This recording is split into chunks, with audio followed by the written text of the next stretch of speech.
This brinksmanship threatens the holders of government bonds and those who rely on Social Security and veterans' benefits. Interest rates would skyrocket, instability would occur in financial markets, and the federal deficit would soar. The United States has a special responsibility to itself and the world to meet its obligations. If Congress does not act and the United States suddenly cannot pay its bills, the repercussions would be serious. Mr. Chairman, I don't know how you could possibly choose between Social Security and veterans benefits, between Medicare and food assistance. These are obligations we've made. We wouldn't have the money to necessarily pay our troops in full. We wouldn't have the money to pay our veterans the benefits in full. Our systems were not designed to not pay our bills. Our systems were all designed to pay our bills.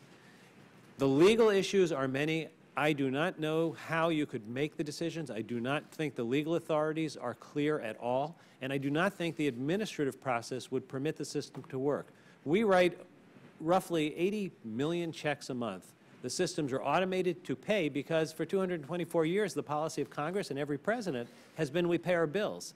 You cannot go into those systems and easily make them pay some things and not other things. They weren't designed that way because it was never the policy of this government to be in the position that we would have to be in if we couldn't pay all our bills. And sorry, prioritization just doesn't work. I think prioritization is just default by another name. It's just saying that we will default on some subset of our obligations. But we're by definition, if we don't have enough money to pay all of our bills, we will be in default on our obligations. Thank you. We are like a blindfolded man walking towards a cliff. And if we keep walking in that direction, very soon we will fall off. We may fall off on October 16th, we may fall off on October 17th, we may fall off on October 25th or November 1st, but we will fall off.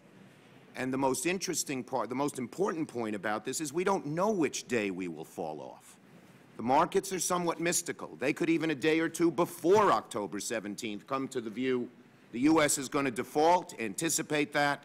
Treasuries go down in value, interest rates go up, much of our financial system freezes, and we're back where we were in 2008 when AIG failed.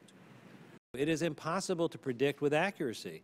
We're talking about enormous variations in day-to-day expenses and in economic activity which generates tax revenues. So it is impossible to predict with accuracy. It's typical to keep roughly, $50 billion in reserve at all times just as a cushion against the unknown. So when you talk about having less than $50 billion and drawing it down, it's a dangerous place to be. That's why Congress needs to act to raise the debt limit sooner rather than later.